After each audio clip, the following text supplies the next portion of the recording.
I watched a strange man take my wife from the table and kiss her at the company gala dinner in front of everyone present, and that, surreal as it seemed, wasn't the worst part. The worst part was the silence. Her blank stare. The way she wouldn't look me in the eye when I pulled her aside and asked what had happened. There was no scandal, no tears.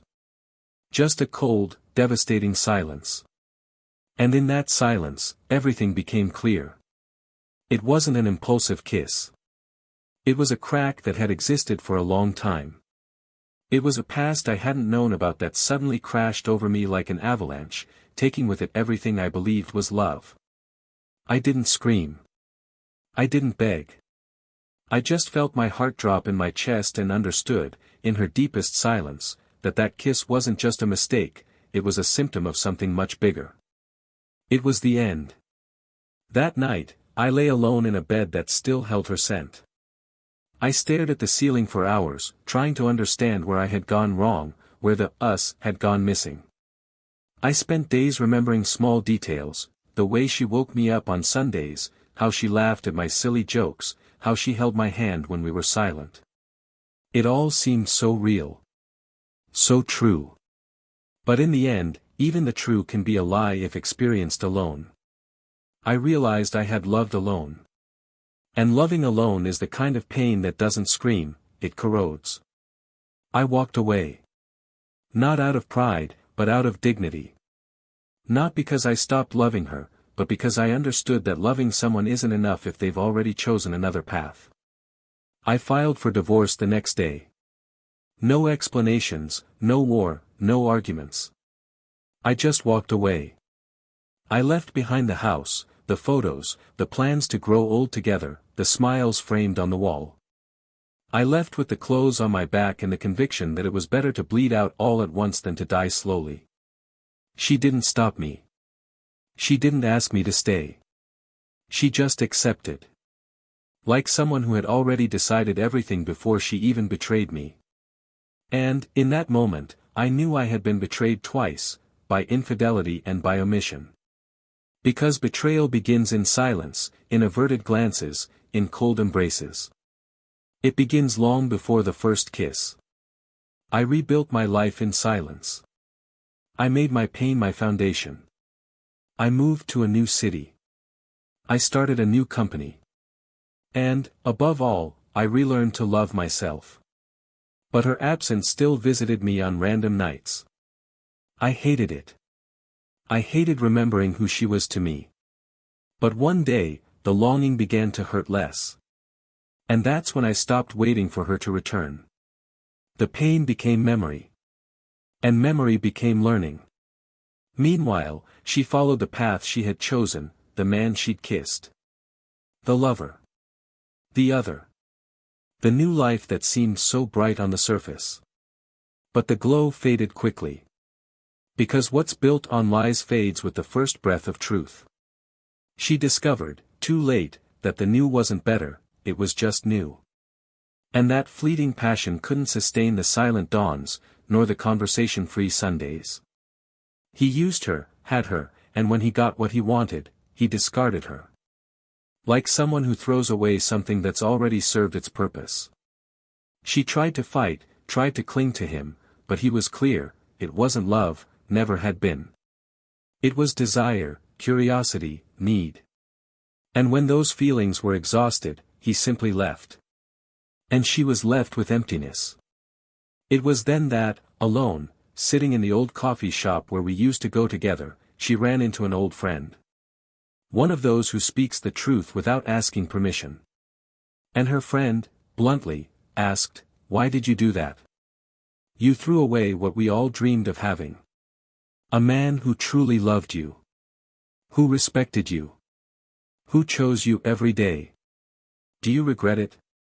And there, amid lukewarm coffee and awkward silence, she broke down. She cried for the first time.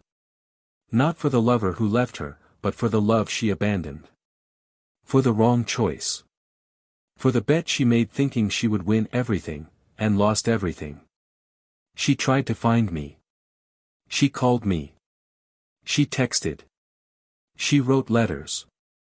She said she now knew what true love was, that she had learned. That she deeply regretted it. That she still loved me. But time waits for nothing. And love, when wounded to the core, doesn't return with words, only with actions. And sometimes not even then. Because when she found me, she wasn't the one I expected anymore. And I wasn't the same anymore. She expected to find the man who loved her again. But she found a man who had learned to live without her. She cried when she saw me with another woman. A simple woman, with calm eyes, who held my hand with the same firmness I'd always expected from her. She tried to talk, tried to explain. But I just listened. Because, deep down, I already knew everything. I knew about the end of her lover. I knew about the messages. I knew about the desperation. But I also knew something she only understood too late, that love isn't a game where you test limits. Love is a choice. And she didn't choose me. Still, I didn't hate her. I didn't hold a grudge. Because what we had was genuine, at least on my part. And that was enough for me. I didn't need revenge. Life had already done that for me. Seeing the regret in her eyes, the fragility in her posture, the desperation in her words, that was enough. She understood that there are mistakes that can't be undone by apologies. There are pains that can't be healed by tears alone. And there are people who, when they leave, take with them the only chance we have of being whole again. But the most curious thing about all of this, is what happened the last time she saw me. It was on a random afternoon, in a park I used to go to with her years ago. She watched me from afar, sitting on a bench, while I laughed with my new companion and a child in my arms. She watched and cried. And when she got up to leave, she dropped a small box. No one noticed. No one but me. I picked up the box after she left. And inside, was something I never imagined I'd find. Something that silently rewrote the ending of this whole story. Something I still keep to this day, without ever having told anyone. And that's where the story really begins. Welcome to the channel. Here, we don't romanticize cheating, we expose it. All stories are fictional, but based on real situations, with a single purpose, show how betrayal destroys lives, corrodes relationships and tears out true love by the roots. Get ready for a story intense, dramatic and unforgettable. Sit down, take a deep breath, and be ready to hear the price you pay for betraying someone who just wanted to be loved.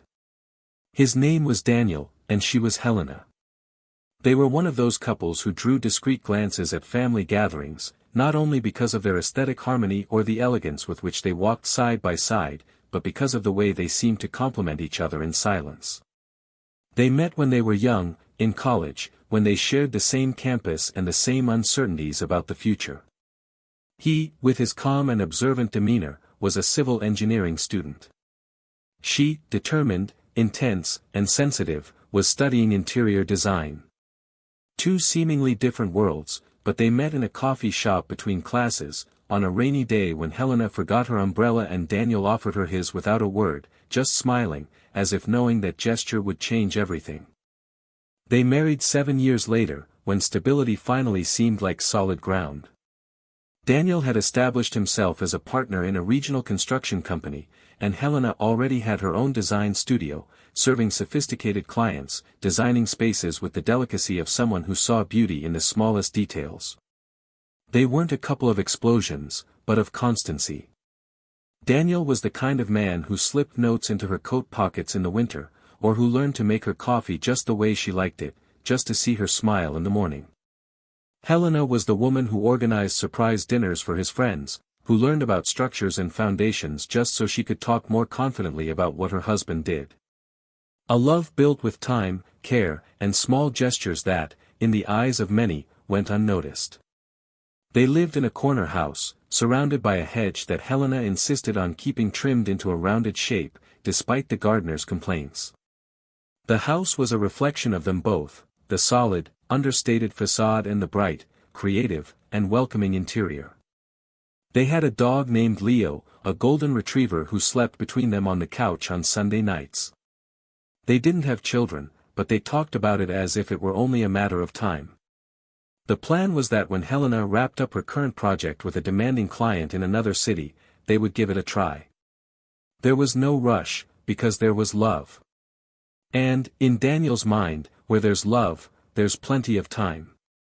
They traveled whenever they could, created traditions like walking together on Saturday mornings, and visiting that same cafe where they met, once a month, on the same 12th, without fail. Helena was admired by all. She had a gaze that seemed to decipher the room, as if she could sense what was missing in a room and in the hearts of those who occupied it. She had a striking presence, not because of her tone of voice or her style of dress, but because of the firmness with which she looked into the eyes of those who spoke to her. Daniel, on the other hand, was the anchor. The man everyone knew would not raise his voice, even when provoked. He was firm, yet gentle. Intelligent, without arrogance. The kind of person who kept promises and remembered birthdays. Close friends said Helena was fire and Daniel, structure. And perhaps that's why they worked so well. He knew how to contain her without extinguishing her light. She knew how to warm him without consuming him. In the social circles they moved in, they were a reference. And even with professional obligations mounting on both sides, they still maintained simple rituals, home-cooked dinners on Wednesdays, old movies on Sundays, and the eternal bedside conversations, even if one of them was exhausted. Of course, there were arguments. No relationship is immune. But Daniel always said the disagreements were just background noise amidst a larger melody. And, indeed, they both seemed to know how to return to the center, to that safe place where they understood each other's language without needing many words. Over time, the two achieved what many would call the perfect life. Helena's schedule was always full of new projects, Daniel's office was among the most respected in the region, and they were both financially stable enough to choose their own clients, their own hours, and even their own holidays.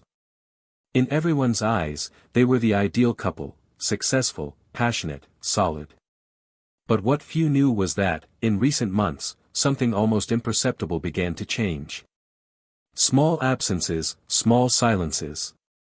Helena seemed more distant when she arrived home. Daniel, for his part, began spending more time in external meetings and sometimes ate dinner alone, with his meal still warm in the microwave. Their bedside conversations became more spaced out. Helena would immerse herself in her drafts late into the night. Daniel sometimes didn't even come up to her room until she was asleep. But there was still affection. He still kissed her forehead in the morning. She still folded his shirts carefully. Nothing seemed wrong. But between them, there was a void that grew silently, without fanfare. A kind of distance measured not in meters, but in unspoken feelings. Daniel noticed one night that it had been a while since she'd held his hand on the sofa. Helena noticed he'd changed his perfume brand, but didn't ask why. Still, nothing seemed to indicate anything beyond the natural wear and tear of a long-term relationship. Daniel continued to love his wife with the same tenderness as ever. He admired her strength, her talent, her sensitivity. And he was proud of the woman he shared his life with. Helena, on the other hand, was in a phase of silent questioning. Once, while talking to an old college friend, she heard something that kept resonating in her mind: "You seem to live the perfect life. But do you still feel alive within it?" The question echoed, not out of dissatisfaction, but out of a discomfort she couldn't name. It was as if everything was right on the outside, but misaligned on the inside. And she didn't know if it was the fault of time, her, or some missing piece of the puzzle. Still, they continued. They planned a gala dinner, the kind that requires formal attire, etiquette, and calculated smiles. It would be an important event, especially for Daniel, as his company would be honored for a major project completed. He invited her enthusiastically. She accepted, as always, with a soft smile and a touch on the arm. Days before the event, they went together to choose her dress. He gave his opinion, complimented her, and smiled when he saw her admiring herself in the mirror in a navy blue silk dress. He said she looked like she'd stepped out of a painting. She laughed. She said he was exaggerating. But she was pleased to hear it. The night arrived, and everything seemed poised for another impeccable celebration. They arrived at the event hand in hand, amidst the photographers' flashes, toasting and greetings. Daniel proudly introduced Helena. She smiled elegantly. The two moved among the guests with the harmony of those who know how to occupy space together. At a certain point, he was called to the stage to receive the honor, and Helena sat at the table, next to acquaintances. As he spoke, his eyes sought hers. And for an instant, there was a connection.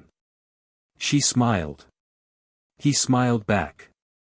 And in that moment, everything seemed intact. Strong. Immaculate. But there was something different in Helena's eyes that night. Something even she didn't quite understand. A silent restlessness. A suppressed sigh. As if, even amidst the perfection of that night, something inside her was crying out for air. She looked at her husband with affection, but also with longing. Not for him, but for herself, for something she couldn't tell if she'd lost or simply let fall asleep. And Daniel, even though he was happy, felt something he couldn't name. A kind of absence present. An emptiness he couldn't quite pinpoint, but which began to tighten in his chest for no clear reason. And it was on that night, of rehearsed smiles and crystal sparkles, that fates began to shift subtly. Like tectonic plates shifting silently, until the day everything collapses. Nothing had yet been said. Nothing had yet been done. But the story they were writing together was about to turn a page from which neither of them could return. And there, amid toasts and applause, what seemed like just another successful chapter began to draw the fine line between what is eternal, and what, even if it seems solid, can crumble over time. Helena woke to light filtering through the curtains, and for a moment, she felt a strange peace, as if she were in a life that wasn't quite her own. She looked to the side and found the bed still unmade, but Daniel was gone. He had already left for work, as usual, and left the brewed coffee on the kitchen table, with the warmed bread and her favorite jam beside it. It was something he always did, almost like a silent ritual to say, "I'm still here." Helena appreciated the gesture, but lately it had become just another detail in her routine. She would sit down, eat, answer a few emails, and head off to another busy day in the studio, without much pause to reflect on feelings she couldn't name. That morning, however, something felt different.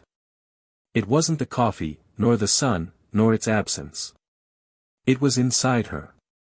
A small discomfort, like a sliver of glass beneath her skin. Her mind wandered more frequently, her eyes lost focus for seconds too long, and there was a silence in her chest that seemed increasingly deafening. She began to question herself more intensely about where she had lost herself, where in that perfect story her voice had begun to fade. In the studio, as she guided the team, her thoughts wandered. She found herself watching a colleague's hands, paying too much attention to the way he adjusted his glasses, the tone of his laugh, the subtle scent of his perfume. It wasn't desire, it wasn't attraction. It was need. An internal yearning for something new, for some emotion to break the repetitive rhythm of the days. Social gatherings became more frequent, always under the guise of work. Dinners with clients, lunches, impromptu coffees with colleagues. Daniel, understanding as ever, never questioned her. He simply asked if she would be late and left a light on in the hallway. Helena noticed this when she opened the front door, and for a second, her conscience sank. But the feeling was soon dispelled by silent justifications. She was growing professionally, finding fulfillment, being authentic. She wasn't doing anything wrong. Yet. And it was on this fine line between right and almost that things began to crumble inside. Daniel, on the other hand, felt it. He didn't say it, but he felt it. He noticed the lack of sparkle in her eyes when he told her something new. He noticed that the hugs were briefer, the kisses more hurried. And what hurt most was that she no longer looked at him the same way. That silent admiration he so cherished seemed to have vanished. Daniel tried to rekindle something. He planned a surprise trip. He booked a weekend at a hotel where they had spent their honeymoon.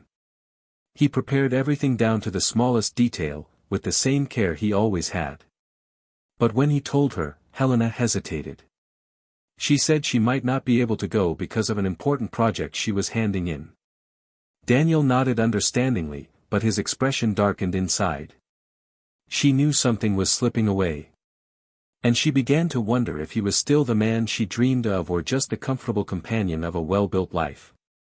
In the following days, the atmosphere between them oscillated between cordiality and silence. There were no arguments, only absence. A kind of ghost that occupied the house, even with both of them present. And then came the gala dinner. The grand event that brought together businesspeople, investors, architects, and professionals from various fields. It was an elegant evening, important to Daniel, but also an occasion where many worlds intersected, including worlds he hadn't known. They arrived together, as always. Well-placed smiles, hands intertwined, impeccable outfits. The ambient music softened the hustle and bustle of conversation. Helena wore the same blue dress he had helped her choose weeks before.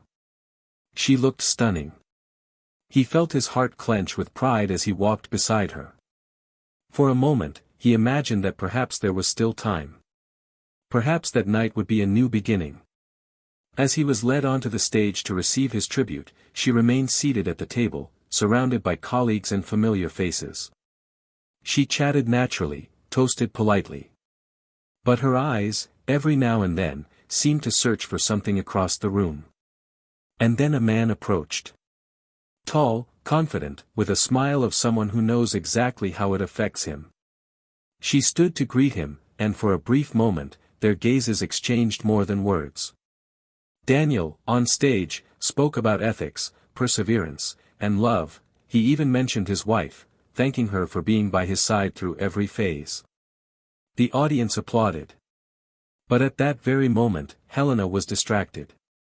Her eyes were locked on the other man's. Dinner continued, and Daniel, oblivious to what was happening, returned to the table with the trophy in his hands and a sincere smile. She hugged him, congratulated him, but there was something about the embrace that seemed rehearsed. The minutes passed, and the atmosphere became increasingly informal. Louder laughter, more upbeat music. Daniel went to chat with other businessmen, and Helena stayed behind. That's when everything changed. The man approached again. He whispered something in her ear. She smiled. She glanced discreetly from side to side, as if weighing risks. And then, without warning, he firmly grabbed her arm, pulled her gently, and kissed her right there, in front of everyone. A kiss that wasn't brief. That wasn't accidental.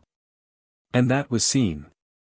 Daniel was returning to the table at that moment and, upon seeing the scene, stopped. For a second, he didn't understand. His mind refused to accept what his eyes saw. But it was real. It was her. It was the woman with whom he shared his days, his plans, his life. Her.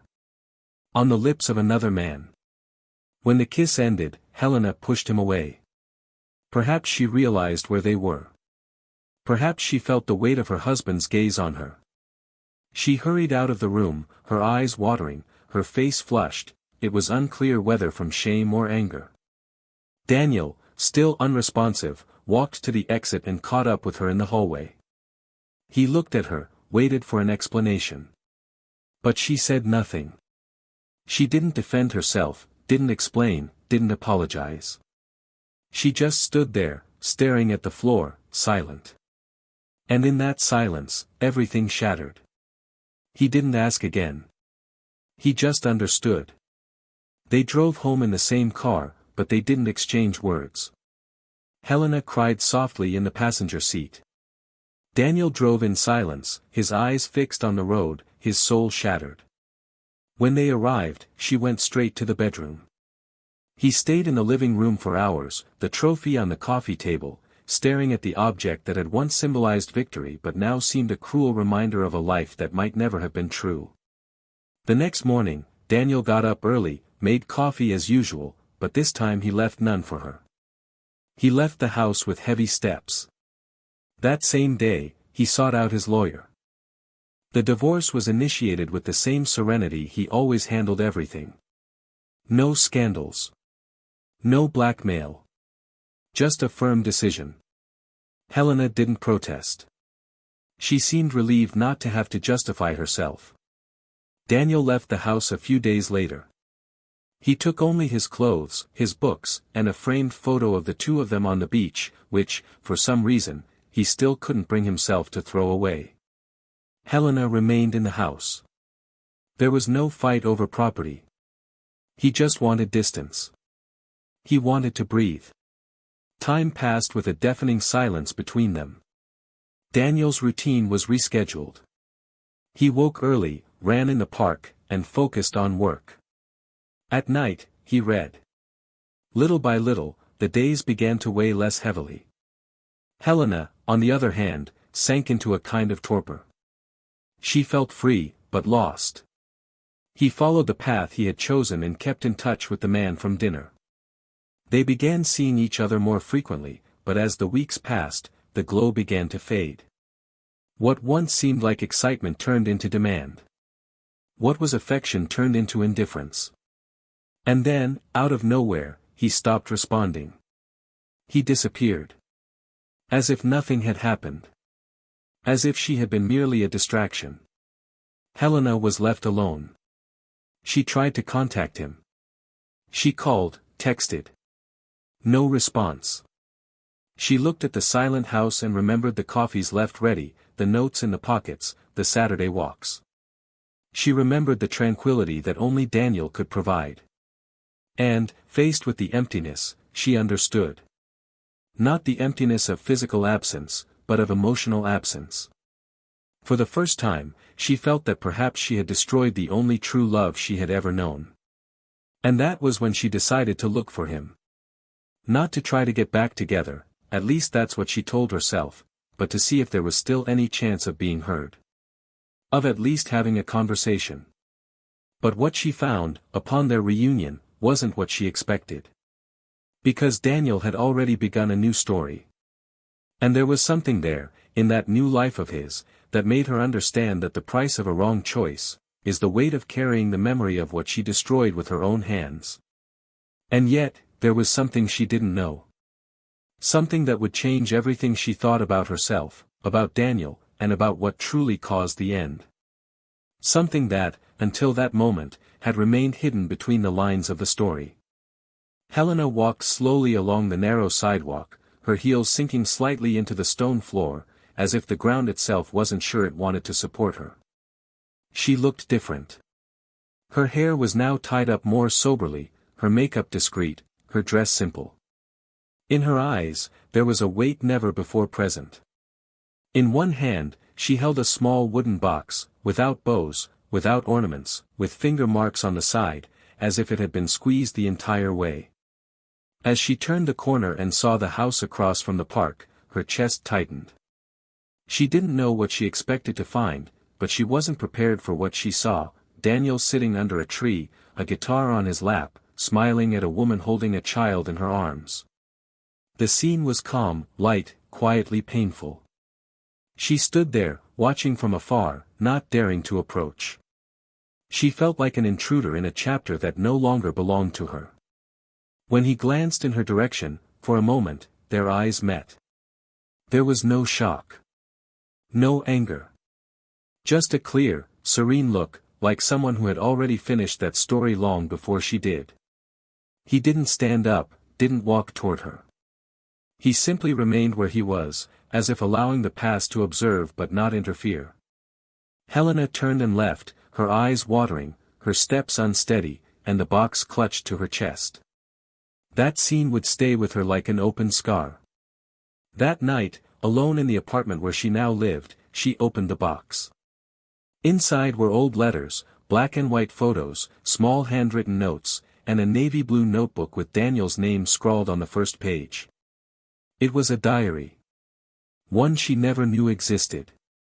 He hesitated before opening it, but he did. And with each line, she felt as if she were immersed in a time she herself had neglected. He described the early years of their marriage, the travels, the shared dreams, the uncertainties confessed at midnight, the pains that were never spoken. He read about her, about how he saw her, about the moments he felt small beside her and the days he feared losing her even before he truly did. But it was on a folded page, near the end of the notebook, that her fingers trembled as she turned. A passage written in shaky letters, stained by some drop that might have been a tear or coffee. She read it. And then you knew. On that page, Daniel revealed a secret he'd kept for almost a year, that he'd discovered her betrayal weeks before the gala dinner. Not at that event, not with the kiss. Before. Long before. He knew because he saw a text message left on a cell phone on the kitchen counter. He saw the name. He read the words. He felt his world crumble. But he said nothing. Because in that moment, between the urge to confront her and the burning pain in his stomach, he decided to wait. He wanted to be sure it was truly the end. And he wanted to see how far she would go. He wanted to know if she would choose him again on her own. He wanted to see if there was redemption. And that's why, even knowing everything, he kept trying. He kept being kind, patient, present. He planned the surprise trip, kept making coffee, kept complimenting her dresses. All this, even with his heart broken, just hoping she still loved him enough to stop. But she didn't stop. And he, that night at dinner, simply received confirmation. The public kiss, the silence that followed, the lack of immediate regret. All of that sealed the end. And he, with all the pain he felt, decided to leave her life with the same dignity he had entered. He chose to leave her with a clear conscience, so she wouldn't say he pressured or judged her. Because he knew that, in time, her conscience would be the ultimate judge. Those words in the diary weren't filled with anger. They were calm, firm, like someone writing after a long internal battle and finally accepting that they lost not for lack of love, but for too much of it. Helena read the text more than once. She cried softly, then louder, then uncontrollably. She felt the ground crumbling beneath her feet, and there was no one to hold her up. The next day, her eyes swollen and her chest a wreck, she sought him out. She went to the studio where he now worked, waited outside until he came out. When she saw him, she walked up to him with shaky steps and showed him the box, saying nothing. He looked at her, recognized her immediately. He simply asked if she had read everything. And she answered yes, her voice breaking. Then, on impulse, she asked to talk. And there, sitting on a bench under the shade of a tree, Helena finally spoke. She said she hadn't known he had found out before, that she never imagined he had endured so much in silence, that she felt like a coward for not having faced herself.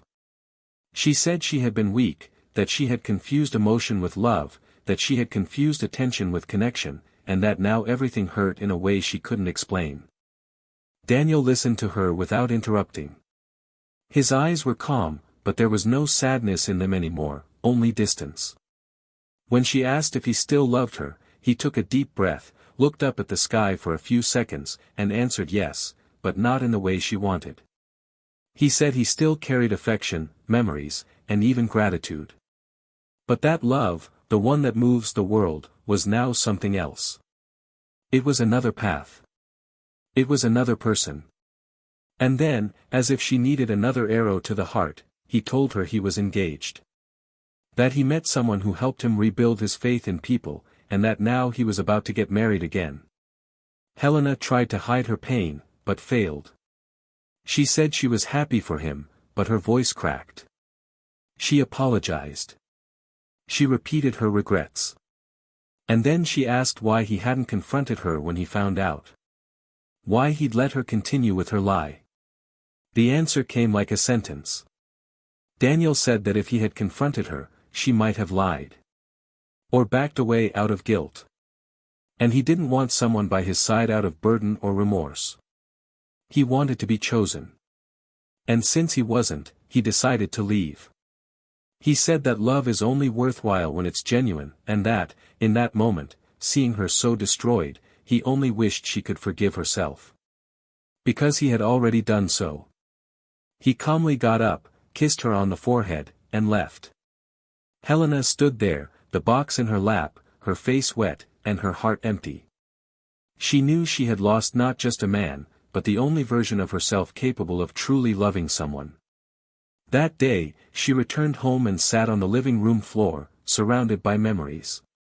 Photos, letters, objects that had once seemed like mere details now weighed heavily as proof of a wasted love. She picked up the diary once more, rereading the last sentence on the last page, written in his shaky handwriting. Sometimes, loving is also knowing when to let go. And then she understood that there are wounds that never heal. That there are mistakes that cannot be erased, no matter how much one wishes. And that the true punishment, the true karma, is realizing what was lost, when there is nothing left to do. In the days following their conversation under the tree, Helena sank into a silence that spread through the rooms of the apartment like a physical presence. It wasn't just the absent sounds of her old routine that she missed, Daniel's footsteps in the kitchen, the sound of the morning newspaper, the suppressed laughter during the evening movies, but mainly the lack of direction that now dominated her days. Everything seemed to move in slow motion. She spent hours sitting on the living room floor, sometimes with her diary open on her lap, other times just staring at the ceiling, trying to understand exactly when she lost herself. The messages on her cell phone piled up, but she didn't respond. She cancelled appointments, declined invitations, skipped meetings.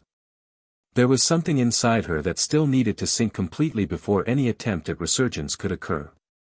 And it was as if, for the first time in years, she had stopped trying to maintain an appearance, whether to the world, to her profession, or to the mirror. Now she was just herself. With her choices, her wreckage, and the irreparable pain of someone who understands she was the author of her own downfall. One night, almost without thinking, he got in his car and drove to a quiet street where there was an old cafe they used to frequent. It was closed, but the sign's light still flickered as if trying to keep some memory alive. He parked and stood there, his hands on the steering wheel and his eyes fixed on the facade. It was in that place where, years before, she had smiled beneath her cup as she watched him forget his words during their first conversation. And it was in that same cafe that, already married, they met to discuss plans, dream of children, laugh at the stumbles of everyday life. Now, everything was shadow. And she knew that every memory that pulsed was a reminder of everything she had chosen to bury for a moment of doubt, for an impulse she could never name. Upon returning home, an unexpected memory surfaced, an old college friend, Julia, with whom she had lost touch. She remembered long conversations, the confidences exchanged about love, ambition, regret. There was something in that memory that prompted her to look up his old number. She found it. He sent a simple, straightforward message, asking to meet her.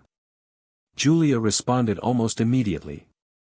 They met at a park where they used to walk, back when they shared apartments and shared secrets. When they reunited, the embrace was long, silent, almost healing. Julia could tell in Helena's gaze that there was much more than words could describe, and so they sat on a secluded bench, surrounded by trees whose leaves were beginning to fall, marking the beginning of autumn. Helena told everything. With raw, unvarnished honesty. She confessed the mistake, the kiss at dinner, her lover's abandonment, the pain of seeing Daniel move on, the discovery of the diary, their final conversation. Julia listened silently, only nodding. When Helena finished, a weight seemed to have been lifted. Then, in an unexpected gesture, Julia took her hand and said something Helena would never forget. She said that the true punishment for betrayal wasn't being left. It was being peacefully forgotten. That when someone manages to leave and take the best of themselves without resentment, the space left is colder than that of absence. It was the emptiness of insignificance. Helena cried. Not out of anger, not sadness. But because she knew, in that moment, that she would never have back that look that made her feel unique in the world. Weeks later, while trying to reorganize her life, she was surprised by an unexpected invitation, the opening of a new cultural space in the city, featuring an interactive art exhibition.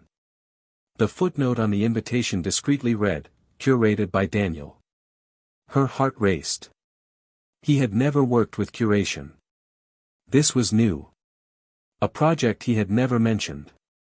She considered not going, but something inside her pushed her to go. She dressed soberly, tied up her hair, and left without expecting anything. She simply felt she needed to see. Arriving at the venue, she was enveloped by an ethereal environment, made of lights and sounds, with installations that spoke of loss, transformation, silence, and reunion. Everything was deeply emotional. It seemed to tell unspoken stories, scars disguised in shapes, colors, and sounds. In the center of the room stood a central piece, a suspended structure made of broken glass and handwritten paper ribbons. She approached, her heart already aching even before she understood what it was. She read one of the ribbons. She recognized her handwriting. They were excerpts from letters she had written to Daniel early in their relationship, when they still lived together and exchanged words in pockets, on doors, in books. She looked at another ribbon and saw his handwriting, with phrases from his diary. It was a work made with real pieces of their history. Fragments displayed, delicately arranged. The title of the work, "What Remains?" And below, a quote, "Not everything that ends, ends. Some things become art." Helena couldn't hold back her tears. She sat on one of the side benches, feeling the memories wash over her like a high tide. The ambient noise seemed to whisper promises that were never fulfilled. She saw, from afar, Daniel talking to some guests. He was serene, engaged, happy. His new bride appeared beside him. Smiling. At peace. The two exchanged glances that needed no words. It was a new connection, but a clean one. Unscarred. When he finally noticed her presence, he simply nodded. A polite, respectful, yet definitive gesture. She wanted to leave, but her feet wouldn't obey. She was there, trapped in a museum that spoke of its own ruin. Hours later, late at night, she received a message on her cell phone. It was from Daniel. A single sentence, "Thank you for coming. This exhibition only exists because you once existed in me." She reread it several times. She cried. She smiled. And she understood that there was a kind of forgiveness there that cannot be asked for, nor received. It can only be understood. That night, she slept hugging her own chest, her eyes still wet, but with a different silence. One that no longer weighed down. One that was beginning to transform into acceptance. Over the next few months, he gradually reconfigured his life. He returned to work, resumed projects, began therapy, and slowly allowed himself to look in the mirror without judgment. He knew he would never forget. And that he would never be the same. But there was a new, painful, and firm awareness in his steps. He began to see couples on the street with less skeptical eyes. He began to talk less and listen more. He no longer tried to justify what he did. He simply learned to bear the consequences. One afternoon, he passed Daniel at the market. They stopped, looked at each other, smiled discreetly, and went their separate ways, without exchanging a single word. And yet, it was as if everything had already been said. There was no more pain. Only the silent recognition of two souls who had once truly loved each other, and lost each other. Later, when visiting her old friend Julia for coffee, she heard a question that caught her off guard. Julia, with a firm gaze, asked if she would go back in time, if she could, to change what she did. Helena thought for several seconds. She took a deep breath. She said yes. But not to avoid the pain. But rather to never have stopped loving someone who loved her so much. And she added, her eyes fixed on the cup, because the worst thing about betrayal isn't being discovered, it's discovering, too late, who you stopped being when you betrayed. And so, even with her heart still learning to beat calmly, she continued. One step at a time. Knowing that some losses are permanent. And that sometimes, love also means accepting that what was lost is lost forever. After that night at the exhibition, something inside Helena gave way like an ancient wall touched by a strong wind. It was no longer about regaining what she had lost, but about understanding the extent of the destruction she had caused. The days that followed were no longer as silent as before, not because the pain had gone away, but because she now found other ways of expressing herself, through writing, introspection, the long walks she took through the ancient streets where she once walked hand in hand with Daniel, trying to recapture not the moments, but the woman she had been by his side, the one she had allowed herself to abandon. The guilt no longer consumed her like flames, but remained constant, like a burning ember deep in her chest, slowly burning, reminding her that every choice has a price, and that some decisions cannot be mended, only remembered. Helena began recording her thoughts in notebooks she kept beside her bed, texts she never intended to share with anyone. They were confessions, reflections, fragments of memories that came to her involuntarily. Sometimes she woke in the middle of the night with the urge to write about a forgotten gesture of affection, the way he adjusted the collar of her coat on cold days, or the way he watched her silently as she spoke passionately about architecture. It was in these details that her greatest pain now resided, not in having lost him, but in having wasted him. She began visiting her therapist more often, trying to understand why she had allowed the anxiety of something new to replace the stability of true love. She questioned her self-esteem, her way of seeing the world, herself, her ability to love maturely. It was a slow, painful, but real process. For the first time, Helena allowed herself to strip away her pride and face the ruins of what had been. And, little by little, she began to recognize that it wasn't just Daniel's absence that hurt her, but the absence of herself in that version corrupted by her own escape. One day, while organizing a forgotten bookshelf, she found a brown envelope with a faded blue bow. Inside were some old cards written by Daniel, with simple notes about birthdays, trips, and funny reminders. But at the bottom of the envelope was a letter she had never read.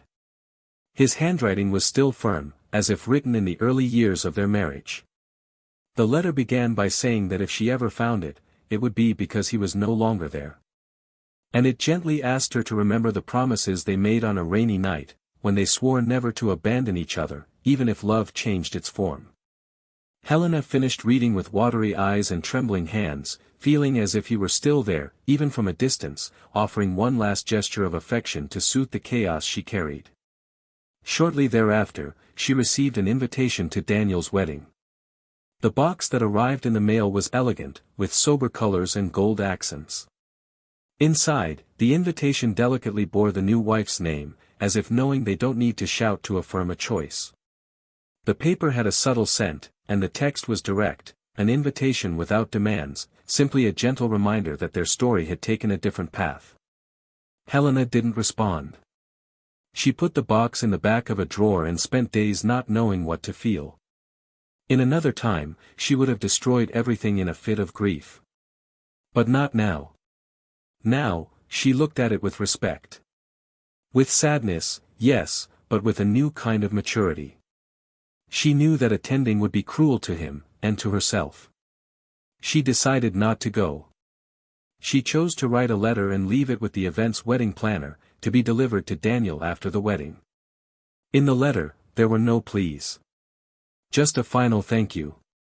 For having loved, for having endured, for having taught.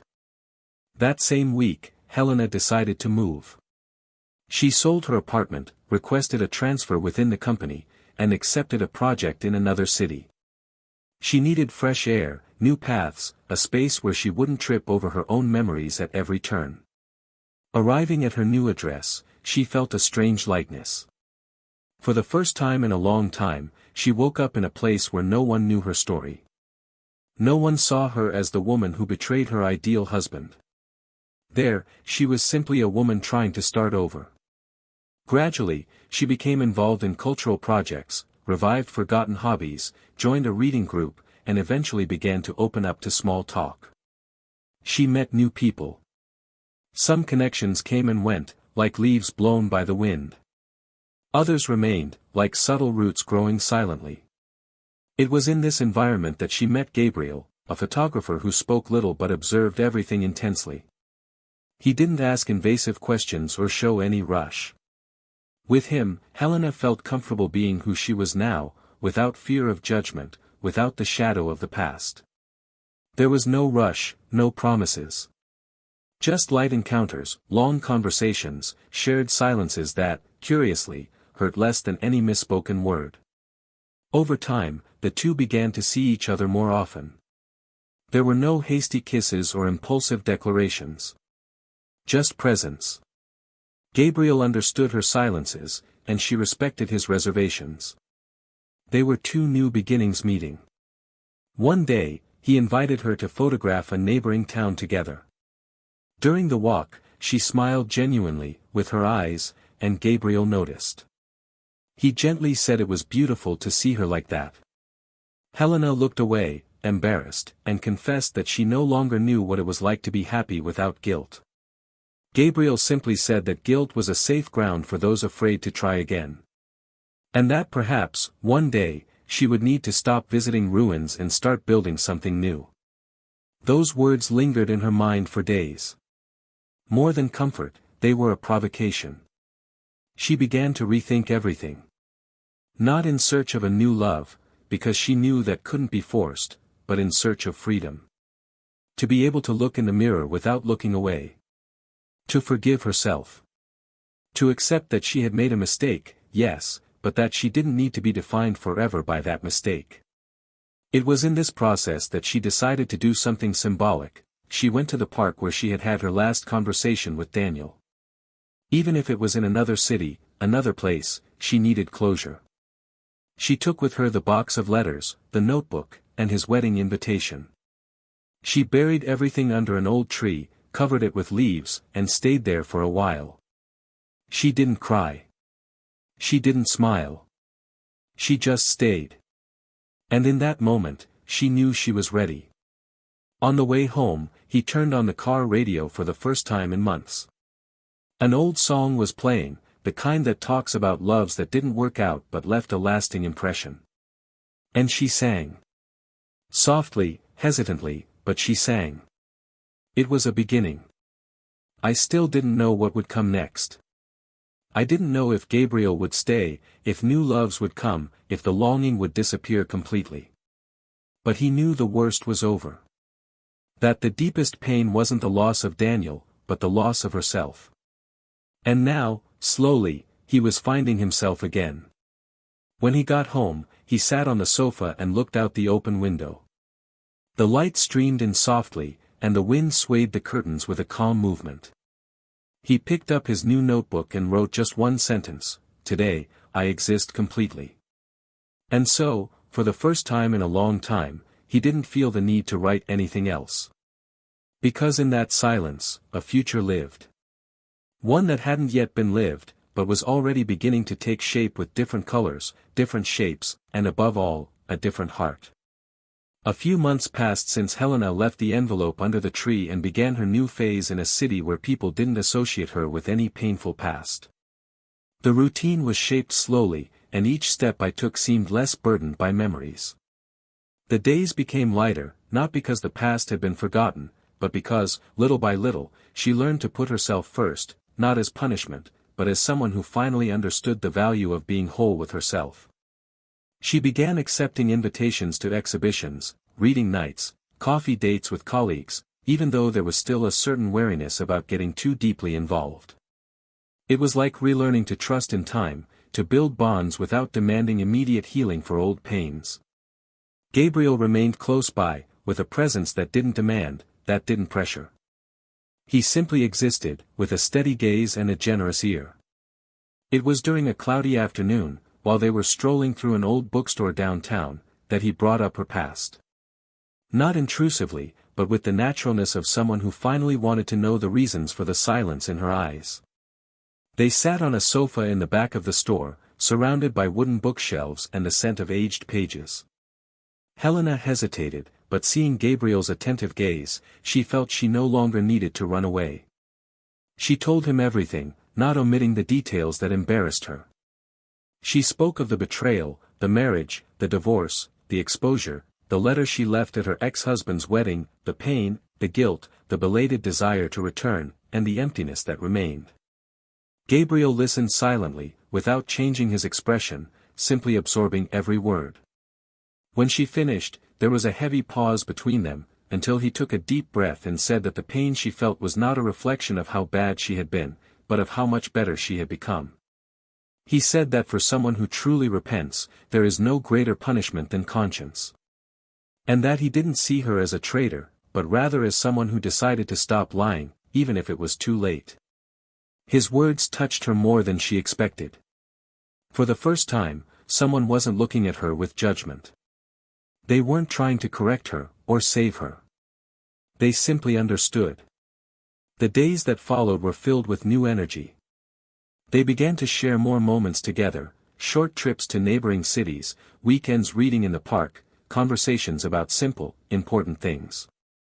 There were still no declarations or plans for the future, but the space between them was filled with something that didn't need to be named.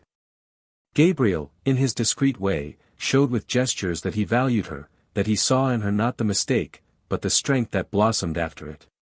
One night, while they were stargazing on the terrace of his building, she asked if he wasn't afraid of getting involved with someone like her, who had already hurt the ones he loved most. Gabriel responded with the serenity of someone who had experienced loss. He said that everyone carries ruins, but what matters is what they do with them. And that he would rather love someone aware of their flaws than someone who never had the courage to face them. That broke her insides.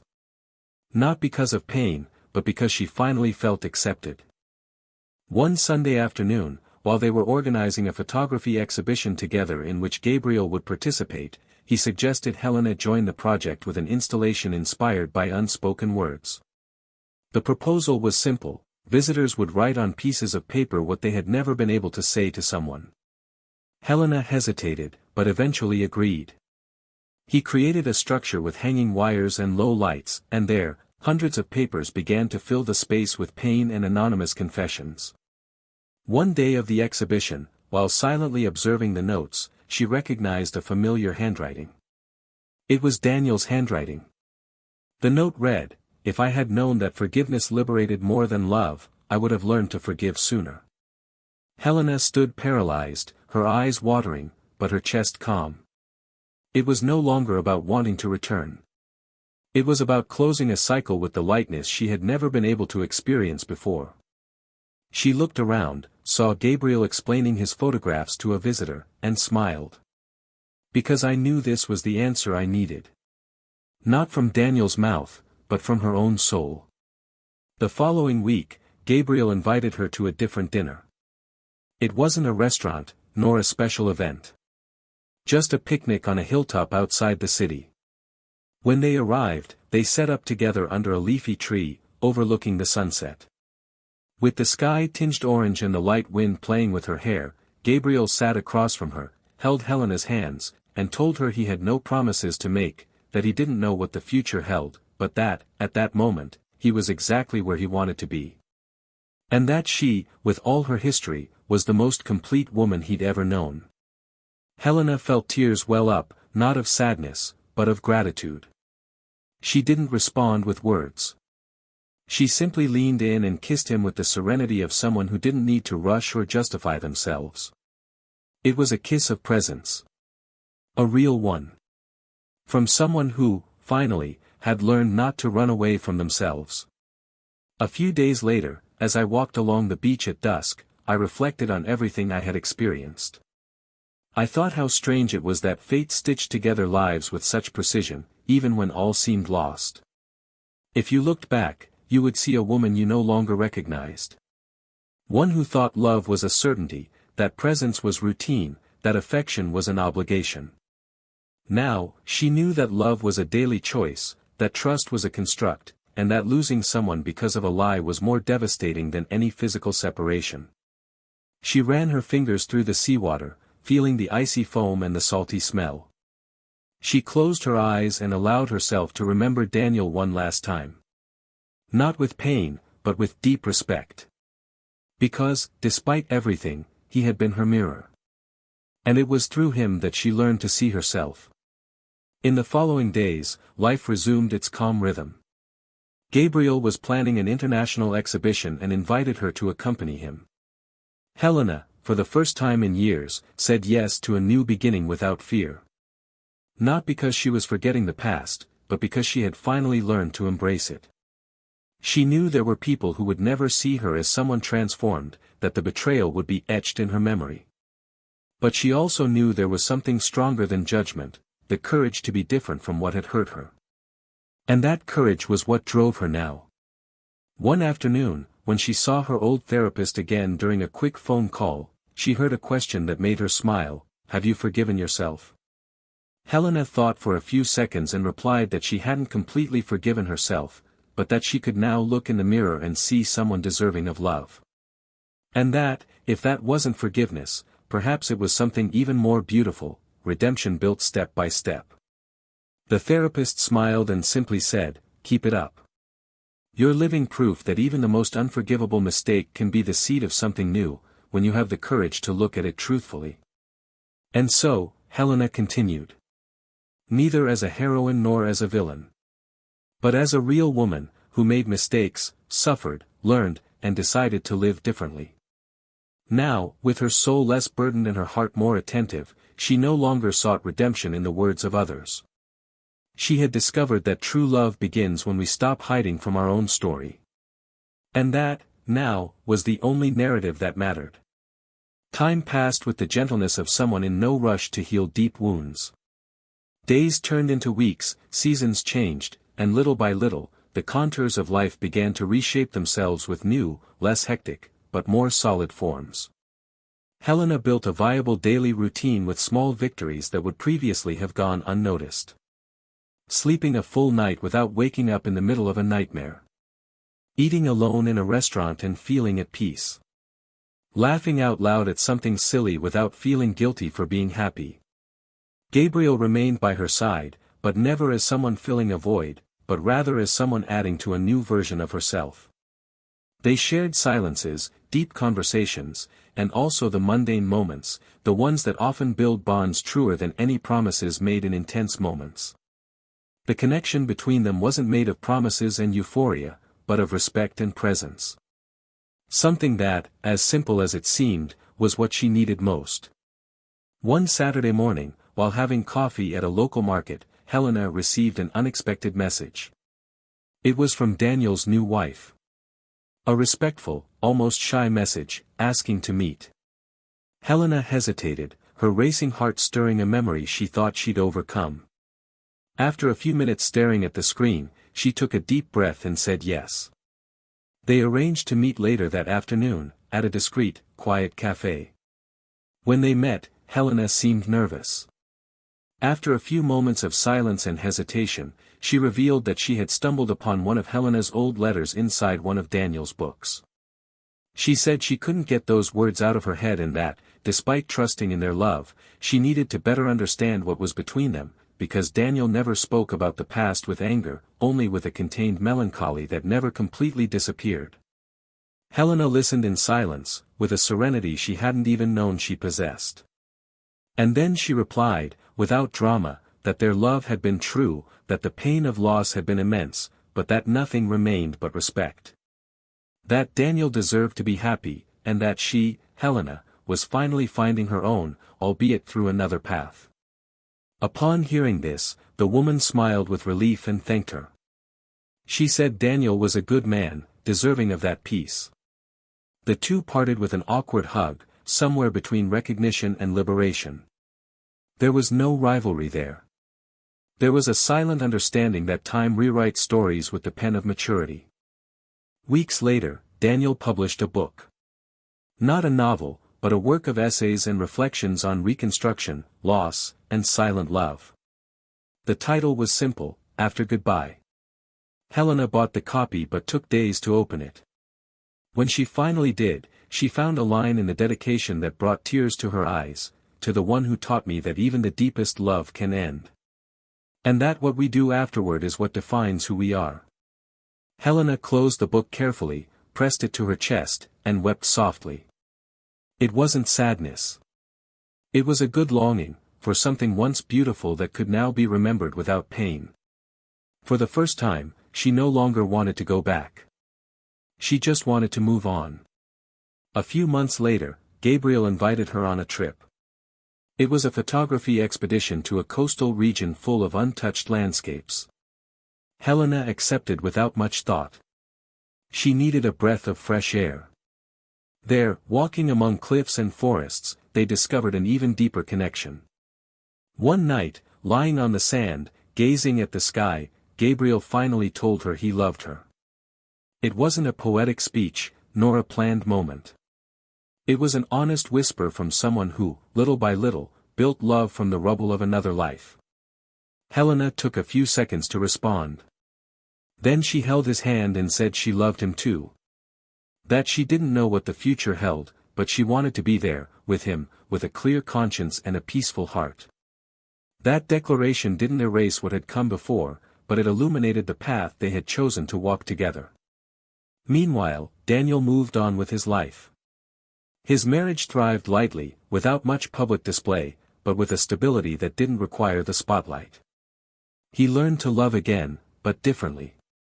More cautiously, more maturely. He still wrote, still moved by memories, but now his words didn't bleed, they healed. He and Helena never saw each other in person again, but in an interview, when asked what he would say to someone who had been betrayed, Daniel replied that forgiving wasn't forgetting, it was freeing yourself from the pain of carrying what no longer fits. And that sometimes, the best way to love someone is to let them go, hoping that one day they'll find you, even if it's far from you. The lover Helena knew in the past, the one who grabbed her by the waist and exposed her at the gala dinner, disappeared from history as a character without substance. He left no mark other than the destruction he helped to bring about. He tried other empty relationships, always seeking mirrors for his vanity, until he found himself alone, surrounded by a dirty reputation and closed doors. He became a shadow of himself, a bitter memory to all who crossed his path. A man who mistook conquest for power and lost the chance to be truly loved by someone who, even in his mistakes, sought redemption. Time silently sealed their fates. Each followed a different path, and life, with its harsh wisdom, taught them all an irrefutable lesson: there is no act more violent than betraying someone who offered you a clean heart. Helena learned this the hard way. Daniel understood it with tears and forgiveness. And Gabriel chose to love someone who bore deep scars, but also rare courage. And there, amidst ruins and reconstruction, they all found some kind of peace. And now I want to hear from you who followed this story to the end. What did you think of the ending? Would you have acted differently in any of the characters' shoes? Leave your comment, your opinion is very important. Also, be sure to subscribe to the channel, because we still have many powerful and moving stories like this to share with you. This story makes a clear point: betrayal destroys more than just a relationship. It breaks trust, nullifies love, and often rips out what's most pure within us. Those who cheat believe they're simply changing course, but in reality, they're leaving scars that not even time can completely erase. So, remember, our channel does not support and will never support any type of betrayal. We are here to show, through fiction, how much a wrong choice can ruin the truest love. Until the next story.